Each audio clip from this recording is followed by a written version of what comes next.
Hello friends, so guys, welcome to our YouTube channel Waste Medical Classes. So friends, in this video we will discuss about avian of bone, means avascular necrosis of bone. तो सबसे पहले हम इसकी definition की बात करते हैं. So guys definition जो है ना वो इसके नाम से ही बनी हुई है, बहुत सिंपल डेफिनेशन है. So necrosis of bone due to obstruction of blood supply. यहाँ पर क्या लिखा हुआ है? एवेस्कुलर मीन्स कहीं ना कहीं जो वेस्कुलर होता है उसका नेगेटिव, तो अपोजिट एक तरीके से. तो यहाँ पर लिखा हुआ है ए वेस्कुलर मीन्स जब हमारी जो ब्लड सप्लाई है जब उसमें ऑब्स्ट्रक्शन आ जाएगा किसी भी तरीके से, कारण कुछ भी हो सकता है, चाहे आपका फ्रैक्चर की वजह से हो, चाहे आपका फ्रैक्चर नहीं हुआ हो, कोई और कारण हो, तो उससे भी आपका बेसिकली ऑब्स्ट्रक्शन हो जाता है. तो यहाँ पर एक डायग्राम है, देखिए यहाँ पर क्या हुआ है. ये आपकी ब्लड सप्लाई है, सिंपल समझाने के लिए बनाया गया है, it is not anatomically correct. तो ये आपकी एक वेसल्स है. अब ये वेसल जो है ये आपकी इस बोन को ब्लड सप्लाई दे रही है. तो यदि किसी भी कारण से इसकी ब्लड सप्लाई ख़राब हो जाती है, रुक जाती है, तो इस बोन को ब्लड नहीं मिलेगा, न्यूट्रिशन नहीं मिलेगा, जिसकी वजह से ये बोन नेक्रोसिस में चली जाएगी और इसी प्रोसेस को हम नेक्रोसिस कहते हैं. बेसिकली ये वेस्कुलर नेक्रोसिस ऑफ बोन कहते हैं. अब जो कॉमन साइट है एवियन वो ज़्यादातर आपका फीमोरल हेड पर मिलता है. तो ये बेसिकली आपका नेक फ्रैक्चर फीमर हो जाए या फिर पोस्टीरियर डिसलोकेशन ऑफ हिप के केस में देखने को मिलता है. आपका स्केफोइड फ्रैक्चर होता है बेसिकली, तो उसमें स्केफोइड नेक्रोसिस आता है. टैलस में भी देखने को मिलता है आपका.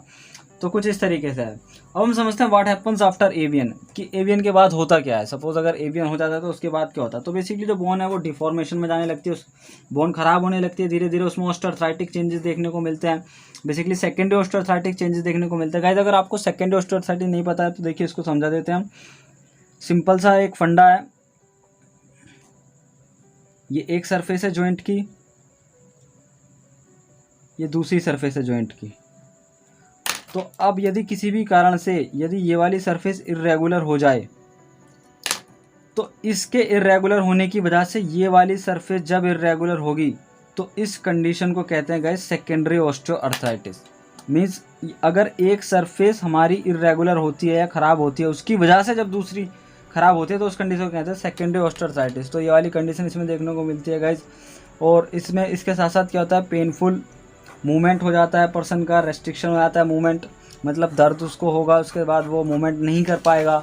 तो कुछ ये सारी चीज़ें देखने को मिलती है. अब हम बात कर लेते हैं इसके डायग्नोसिस की. सो डायग्नोसिस में क्या होता है गाइस, बेसिकली अगर किसी जॉइंट पर फ्रैक्चर नहीं हुआ है, यहाँ पर दो कंडीशन है, देखिए दोनों मैं आपको बताता हूँ. देखिए अगर जहाँ पर फ्रैक्चर हुआ है तो वहाँ पर तो हमें सस्पेक्ट करना ही चाहिए कि हाँ भाई यहाँ पर एवियन हो सकता है. तो उसमें बंदे को पेन होगी, कंप्लीट लिमिटेशन ऑफ मूवमेंट होगा, उसका जॉइंट का प्रॉपर मूवमेंट नहीं हो पाएगा.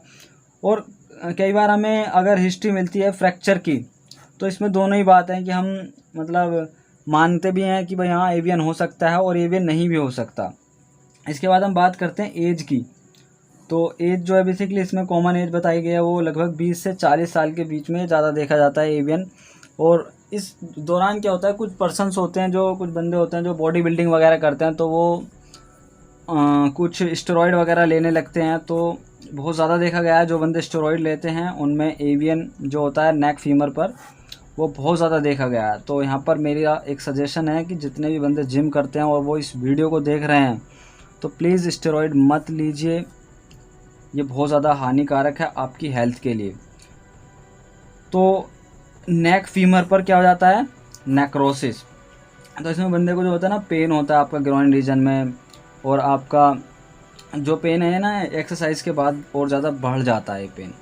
इसके बाद हम कुछ इन्वेस्टिगेशन की बात करते हैं. तो इन्वेस्टिगेशन में क्या होता है, इसमें बेसिकली अगर हम जैसे एक्सरे कराते हैं तो एक्सरे में बेसिकली 40% के बाद ही आपको एवियन देखने को मिलता है. तो एक्सरे कराएंगे, एक्सरे में तब तक आएगा नहीं जब तक 40% आपका नेक्रोसिस हो नहीं जाएगा. और इसके बाद जो इसकी शेप होती है बेसिकली बोन की वो डिफॉर्म दिखेगी आपको एक्सरे में. सेकेंडरी ऑस्टियोआर्थराइटिक चेंजेस दिखेंगे. इर्रेगुलर जॉइंट सरफेस, जैसा कि मैंने अभी बताया था, एक सरफेस ये है, एक सरफेस ये है जॉइंट की, तो ये वाली सरफेस या फिर ये वाली सरफेस इर्रेगुलर हो जाती है. तो इस तरीके से हमारे 2 पॉइंट कंप्लीट हुए. अब हम बात करते हैं इसमें देखिए और कुछ इसमें आ रहे हैं सिम्टम्स. बेसिकली देखिए जैसे कि डिक्रीज जॉइंट स्पेस, उसका जॉइंट स्पेस कम हो जाता है. मार्जिनल ऑस्टियोफाइट, मार्जिनल ऑस्टियोफाइट से मतलब यह है कि ये एक बोन है तो इसके किनारे पर इस तरीके से उभार आ जाता है, इसको कहते हैं मार्जिनल ओस्टियोफाइट। यहाँ पर एक तरीके से कैल्शियम डिपॉजिट होने लगता है, बोन स्पर बनने लगता है यहाँ पर, तो इसको कहते हैं ओस्टियोफाइट। तो ये देखने को मिलता है। Earliest detection can be done by the MRI।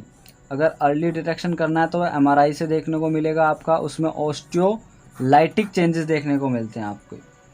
Early stage में जो बोन है ना वो स्मूथ रहती है, रेगुलर रहती है, लेकिन लेट स्टेज में वो इर्रेगुलर हो जाती है। अब हम बात करते हैं avian of head of femur की। तो इसके कारण समझते हैं। सबसे पहले देखिए ट्रॉमेटिक होता है कई बार, तो ट्रॉमेटिक में आपका या तो फ्रैक्चर हो जाए नेक फीमर का, या फिर आपका डिसलोकेशन ऑफ हिप हो जाए। तो जब नेक फीमर का फ्रैक्चर होता है तो उसमें कई बार जो आर्टरीज होती है, सर्कमफ्रेंस आर्टरी जो होती हैं, वो आपकी ख़राब हो जाती हैं, वो कट जाती हैं, जिसकी वजह से ब्लड सप्लाई रुक जाती है हेड ऑफ द फीमर की। अब नॉन ट्रोमेटिक समझ लेते हैं। देखिए इडियोपैथिक, इसका अननोन कॉज होता है। क्रॉनिक एल्कोहलिज्म, कोई बंदा लंबे समय तक अगर अल्कोहल ले रहा है तो उसको हो सकता है। स्टेरॉइड वाला पॉइंट मैंने आपको बता ही दिया था। अभी सिकल सेल एनीमिया, जैसे कि एनीमिया हो रहा है तो ब्लड सप्लाई प्रॉपर हो ही नहीं पाएगी, वहाँ पर न्यूट्रिशन मिल ही नहीं पाएगा।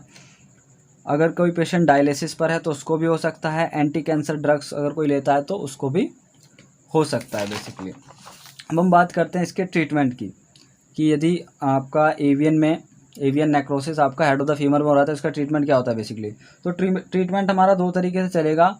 एक तरीके से आप मान लीजिए, एक तो चलेगा आपका ट्रॉमेटिक केस में और दूसरा चलेगा नॉन ट्रॉमेटिक केस में। तो इसको समझते हैं बेसिकली। तो देखिए जो ट्रॉमेटिक केस होता है इसमें किस तरीके से ट्रीटमेंट करते हैं। If the joint surface smooth और small area of the avian then revascularization process is done. यहाँ पर कहा जा रहा है कि अगर आपकी जॉइंट सरफेस छोटी सी ही इन्वॉल्व है, जैसे कि यहाँ पर मैं डायग्राम बनाता हूँ।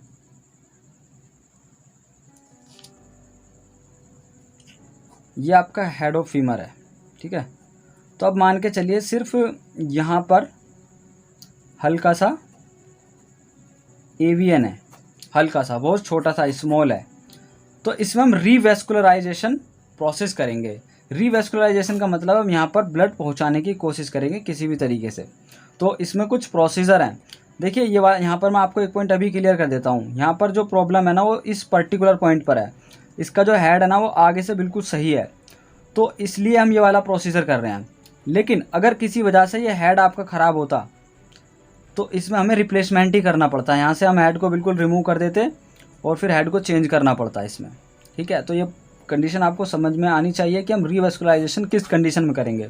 तो रीवेस्कुलराइजेशन हम एक तरीके से जब एवियन की हमारी फर्स्ट या सेकंड स्टेज होती है तभी करते हैं, और जब हमारा हेड डिस्ट्रक्ट नहीं हुआ हो तभी रीवेस्कुलराइजेशन किया जाता है। तो इसमें सबसे पहला प्रोसीजर है आपका मेयर्स प्रोसीजर। इसमें हम क्या करते हैं, 4 सेंटीमीटर इंटू 1.5 सेंटीमीटर का एक बोन ग्राफ्ट लेते हैं, बेसिकली बोन पेडिकल ग्राफ्ट लेते हैं क्वाड्रेटस फीमोरिस का। तो क्वाड्रेटस फीमोरिस जो है, क्वाड्रेटस फीमोरिस एक मसल होती है जो कि क्वाड्रेट ट्यूबरकल पर इंसर्ट होती है। तो उसको हम लेते हैं बेसिकली, और इसको हम उस पर्टिकुलर जगह पर लगा देते हैं जहाँ पर हमारा एवियन है। तो इससे क्या होता है कि वहाँ की ब्लड सप्लाई बढ़ जाती है, जिसकी वजह से वहाँ पर हीलिंग प्रोसेस स्टार्ट हो जाता है।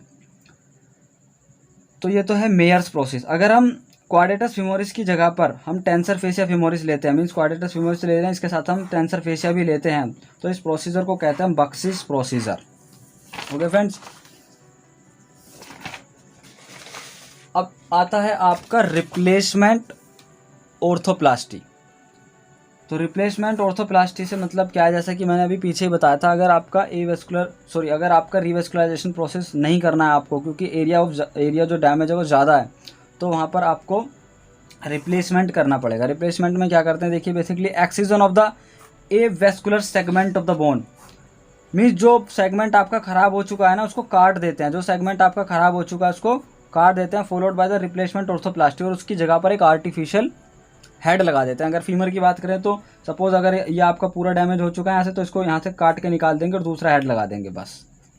We excise the head of the femur and replace by Austin Moore procedure. तो यहाँ पर ये बता रहे हैं कि कौन सा प्रोसीजर इसमें लगाते हैं, ऑस्टिन मूर, और इसमें बाइपोलर प्रोस्थेसिस भी लगाते हैं, ठीक है।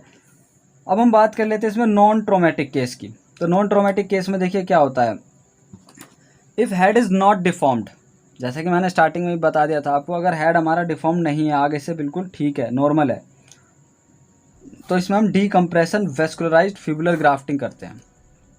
इसमें हम क्या करते हैं, जैसे कि ये वाला एरिया है तो इस एरिया में हमने छोटा सा होल बना लेते हैं, इस होल के अंदर हम फिबुला से ग्राफ्ट लेकर के छोटे छोटे टुकड़ों में उसको करके इस होल के अंदर, इस गैप के अंदर फिल्ड कर देते हैं। तो इस प्रोसेस को कहते हैं हम बेसिकली आपका डीकम्प्रेशन। तो ये है आपका डीकम्प्रेशन।